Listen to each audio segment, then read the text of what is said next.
Baik, pagi ini cuaca cukup panas. Saya berada di pinggiran kolam Palm Spring. Jadi kemarin kan ada yang nanya ya, bagaimana caranya berenang gaya bebas dengan lebih cepat. Pertama yang perlu diingat, posisi badan harus streamline ya. Streamline itu artinya dia lurus sejajar dengan permukaan air, sejajar ya. Jadi kalau yang kakinya masih suka jatuh-jatuh itu diperbaiki dulu, harus lurus.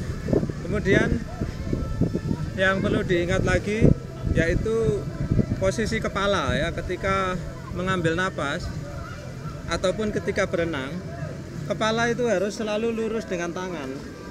Jadi ketika meluncur kepala harus rata ya, dengan tangan rata. Kemudian waktu ngambil napas pun nggak boleh sampai nongol keluar dari permukaan air semuanya. Jadi waktu nongol itu cukup setengah wajah saja. Kalau perlu mulutnya dimetodkan ke samping gini ya. Jadi ini berusaha agar kepala tidak naik terlalu tinggi dari air. Nah, ini mempertahankan posisi streamline tadi. Jadi seperti itu. Yang ketiga adalah teknik mendayungnya ya. Teknik mendayungnya perlu diingat bahwa mendayung kita itu harus memanfaatkan mulai dari ujung jari sini sampai ujung siku. Jadi ngayunnya itu seperti ini. Jadi ingat, terdapat dua fase ya dalam penarikan tangan. Istilahnya dalam bahasa Inggris itu pull ya. Pull ini menarik air. Jadi air ditarik ke arah belakang sehingga kita terdorong ke depan gitu ya. Jadi penarikannya itu mulai dari depan, tarik seperti ini, lalu sampai di posisi tengah gini, teruskan dorong. Lalu pindah ke depan, ganti tangan kiri. Ingat ya, manfaatkan mulai dari siku sampai ke ujung jari. Begini. Tarik, dorong. Pindah ke depan, ganti tangan kanan, tarik, dorong. Gitu seterusnya. Kemudian kaki harus diperhatikan apakah kicknya sudah benar ya. Kicknya itu harus seperti, ingat ya, ini dalam bahasa Inggris apa ya, mungkin ya flutter ya, namanya flutter itu begini. Jadi jangan sampai kita nendangnya kayak orang lari di dalam air, ataupun kayak orang mengayuh sepeda ya, itu namanya cycling kick, itu salah. Yang benar itu gini ya, jadi tenaganya dimulai dari pinggang sampai ke ujung kaki. Kalau mau lihat video-videonya, banyak sekali video orang luar ya, perhatikan aja gerakan kakinya seperti itu.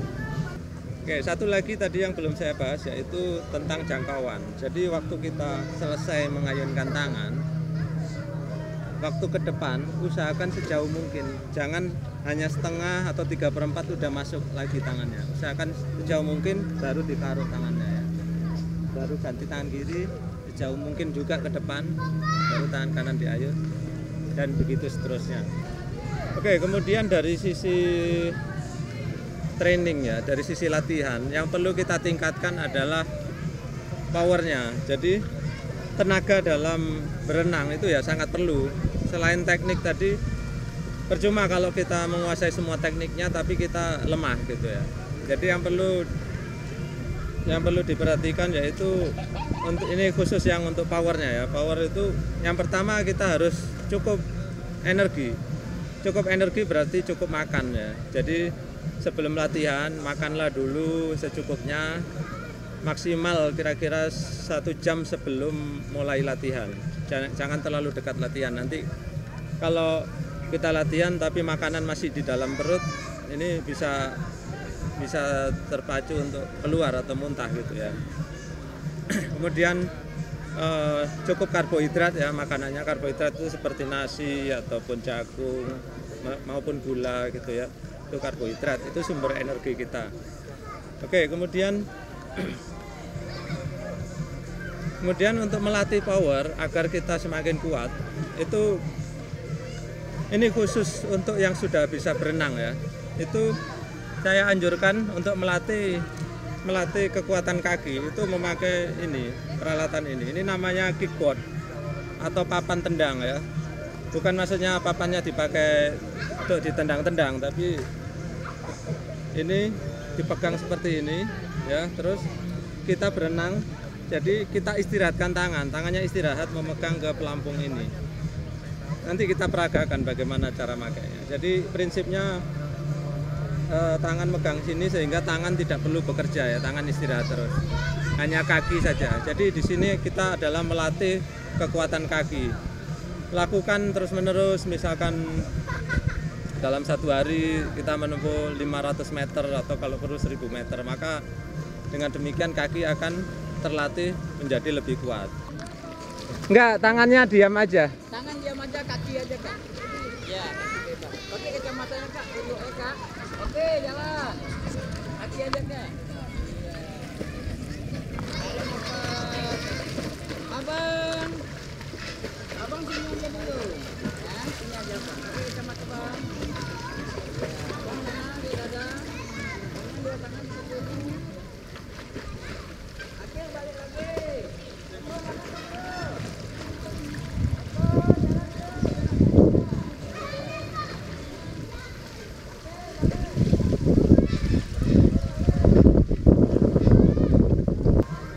Kemudian itu tadi untuk latihan kaki.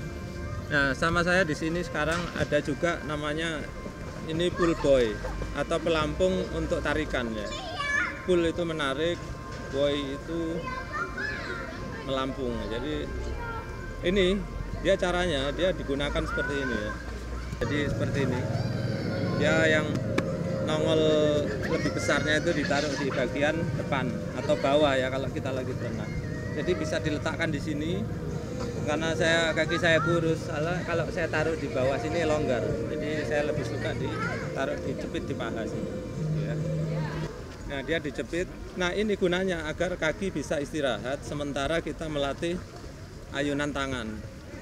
Nah sama juga latih dalam waktu satu hari, misalkan kita harus berenang 500 meter atau 1000 meter, yang mana Anda kuat lah ya. Jadi dengan begitu tangan akan terlatih menjadi semakin kuat.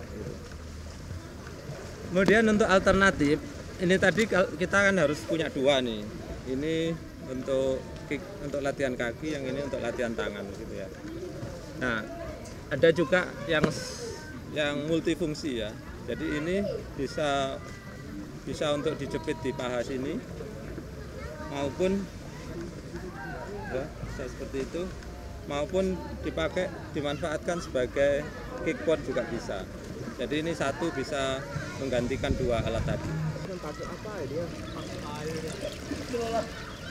Mau orang kena lalu ya. Pakai awar.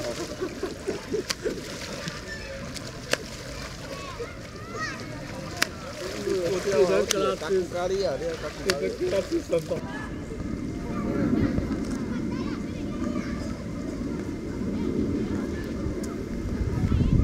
Nah, seperti saya sudah bilang tadi bahwa peralatan ini khusus untuk yang sudah bisa berenang ya. Kalau belum bisa berenang, saya anjurkan jangan pakai ini karena nanti akan jadi manja, malah menggantungkan diri ke alat-alat ini untuk melampung. Jadi kalau ada yang berminat untuk membeli, saya ini di sini membantu menjualkan ini ya, jualan kawan saya, ini Pak Cik yang dia lagi melatih berenang itu orang. Tuh dia lagi di dalam air melatih orang. Nah itu nongol sebentar ya, itu orangnya. Jadi cukup banyak stoknya di sini. Jadi ini meskipun barang bekas tapi kondisinya masih sangat bagus. Jadi namanya pelampung ya, dia yang penting kegunaannya gitu. Warnanya mungkin sedikit-sedikit agak memucat sedikit, tapi saya sendiri membuktikan ini punya saya sudah 10 tahunan masih tidak berubah.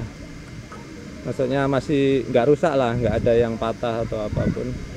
Kemudian ya memang meskipun bekas, dia relatif harganya agak lebih tinggi mungkin kalau Anda bandingkan dengan di internet, tapi saya coba untuk tidak lebih mahal ya. Saya minta Pak Cik jualnya nggak terlalu mahal. Ini satu bijinya ini 130.000. Nah, kalau Anda lihat di internet mungkin ada yang harga 180.000 baru, itu biasanya mereknya bukan Arena ataupun Speedo ya. Kalau Speedo ini kan dari Inggris, kalau Arena ini dari Jepang. Nah, ini banyak macamnya atau warnanya. Ini ada orange, kuning, ungu. Kemudian ini full boy-nya juga banyak. Tuh ada Speedo lagi banyak. Kalau Speedo ini menurut saya merek nomor 1 ya. Ya kurang lebih aja sama Arena ini. Kalau TYR udah lumayan terkenal juga. Baik, itu. Jadi yang mau pesan silakan nanti tulis di kolom komentar. Nanti saya bisa sertakan nomor rekening saya. Saya belum tahu ongkos kirimnya, nanti akan saya cari tahu. Mungkin di bagian akhir video ini saya bisa sebutkan berapa ongkos kirimnya. Ini dikirim dari Batam ya. Nanti mungkin per kilonya kena kayak sekitar 40.000 atau berapa. Beratnya sendiri mungkin 1 kilo, tapi saya nggak tahu apakah dia volumenya yang besar ini entah berpengaruh atau tidak. Nanti saya coba cari tahu. Baik, itu aja. Terima kasih.